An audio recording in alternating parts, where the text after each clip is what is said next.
ewe na-akọwa wee sị na ya bụ ihe abụrụ ihe ziri ezi na onye ọbụla kwesịrị na ime egbebere ugobere, mana anyị mana ọdịnala kwetara na egbebere ugobere.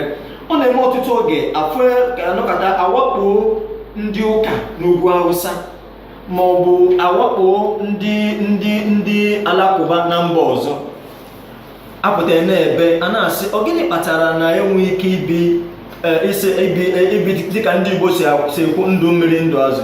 Ọ gịnị kpatara na enwe ike ịhapụ onye ọbụla ka o kpee okpukperechi.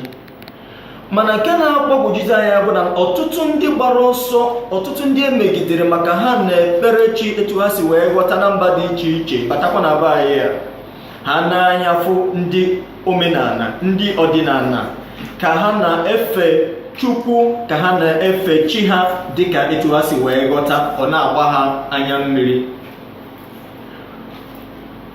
Mgbe ya dị ya ebe March 5th 2008, Punch newspaper o nwere akwụkwọ ozi akụkọ eburu na Punch 17 civil society iri na ise gbakọrọ ọnụ wee na-aba mba wee na-asị na ụmụ ụka dị iche iche na ụfọdụ ndị ụmụ ụka bara n'Igbo wee jee kụrie okwu alụsị dị iche iche. Okwu alụsị ruru iri na isii ndị na-ekwu okwu a bụ ndị civil society na ọ bụrụ na iweta Punch March 5, 2018 ha gara na Ekwulọbịa gaa n'Igbo Ukwu gasa n'ebe dị iche iche. Anyị wee na-asị ọ gịnị kpatara anyị ji enwe this type of tolerance. Biko ịma ana m eme ile ọkụ maka na ọ ga-adịrọ. Anyị ga-etinye ọnụ n'okwu a. Anyị ga-ebido with the barrister Rinze. Ka ihe bụ iwe ọ gịnị kpatara ihe o ji wee dị etu a na ndị na-ekwu okwu religious tolerance that's egbebere ugobere nọ na-emezi oluzie n'ọdịnala asị egbebere mana osisi gbaji ikuku ghara ibe. Ọbịa ibe a na-ekwu maka ọwụ aghọtara ndị mmadụ anaghịzi eche echiche ka mmadụ si eche echiche, ndị Igbo anaghịzi eche echiche ka ndị Igbo si eche echiche.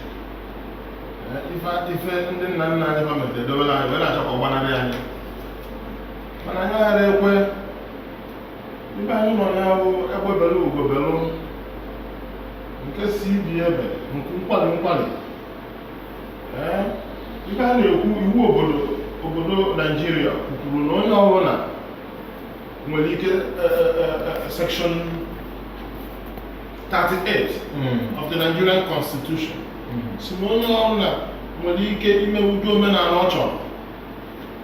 So na onwere onye nwere ikike ịpụtasị onye nọ nke ka o ya eme nọ nke ka ọ ghara eme. Onwere onye nwekwara ikike ịpụta n'ebe mmadụ na-eme omenala ya na-ekpeluchie gatiliche ihe onye anwadara. Daalụ hinne. Ọ dọwụrụ onwe ya. Daalụ hinne. Biko nụ ihe na ya n'ugbo ọ bụrụ na ya enwe efe izu ọzọ na-abịa anyị ya nọkarịkwa ka anyị wee kapịba okwu ọnụ. Mana ihe mere nkịta bụ na anyị ga-emepe ekwentị maka na okwu abatabago ka anyị na-achịkọtazi ọnụ, a na-akpụzi isi ka a na-akpụ afụ ọnụ. Ugonna Okija, ndị na-eme ụdị ihe a kedu o nwere ihe so ya ma mmadụ nọkọtara wakpo n'ime okwu alụsị nna ya dịbara gbuo? Igbo bụ Igbo, ife a na-agba na ntị ada agba ya n'anya. Ife si erika nke izu ife gbasara mmụọ. Biko ka anyị were ya maka anyị na-achịkọnatazi ọnụ.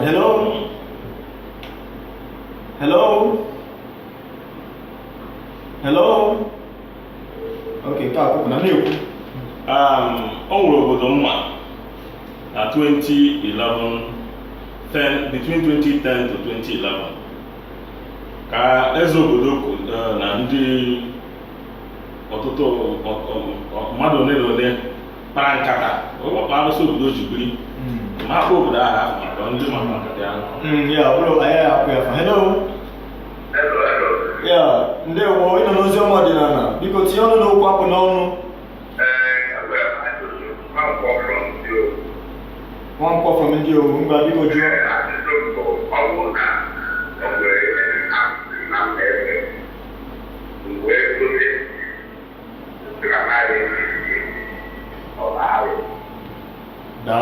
daalụ hinne. Ọ bụ na ajụjụ ọ bụ na ị nwere ịjụ? Okay. Ịma na ihe anyị na-ekwu bụ ịwakpo okwu alụsị, wepụsị ihe dị na ya, tirisie ya. O wee na-ajụ ma ọ bụrụ na ụwa alụsị nna nna ya na-efe, ya ji achọzighị ya ife ma ọ bụ arụ. Ọ bụghị arụ dịka alọ ya kwuru na section ihe nwa na law. Section 38 of Ọ bụghị arụ because ọ bụrụ arụ ịma na ọ bụ ọzọ egbe bere ugo bere. Ya nwa ịchọghị ịhapụ ya ya rie efe onwe ya chọrọ n'oburu. Mgbe nna apa ha gọchara mmụọ ụmụ ndị ya achọghị nwa ọfụ nwanne apa nsị na ya achọrọ arapụ ori oburu ihe ekunye eje mebisi di ya n'ife mara ọgụ onye je na-egwu ife ọdebeghị ọgụ onye ori. So ọ bụghị arụ ọ bụ by force ọ bụrụ iwu. Daalụ hinne. Anyị adị na-achịrị ọkụ. Doctor, no, yeah, ị nụrụ okwu akpụ n'ọnụ. Which angle are you coming in? Ọ dị ka n'ukwu eziokwu ihe na-eweta intolerance n'enye form bụ ignorance. Ọ bụ na mmadụ amachaghị maka okpukpe onye ọzọ. Onye ahụ amachaghị maka okpukpe onye ọzọ nwere ndị na-aba amara okpukpe gị ha conclude na okpukpe gị bụ okpukpe ahụ. Na amaghị okpukpe gị ahụ na-eweta egwu. Ọ nọrọ n'elu egwu ahụ o weta suspicion. Ọ nọ na suspicion o weta ịkpọ asị. A nọrọ n'ịkpa asị o weta violence. Daalụ. Ọ dị mma. Onye na-akpọ m?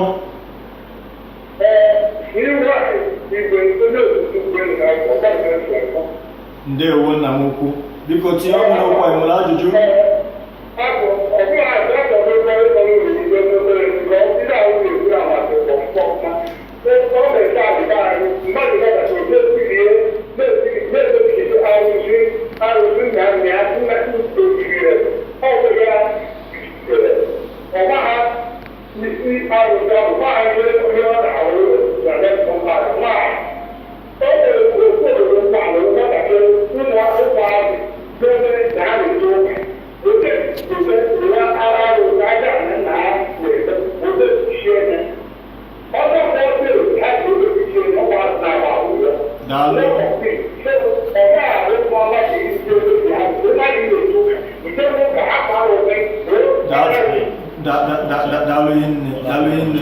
Prince, biko anapụghị okwu nọ n'ịma na ọmecha na-eji echighata n'obi a ka anyị nọkọ ọfụma anyị na-achụkọ ihe niile ọnụ. Hello? Efife ọma nna, biko ị nwere 1 minute, just 1 minute, o tinye ọnụ n'okwu a.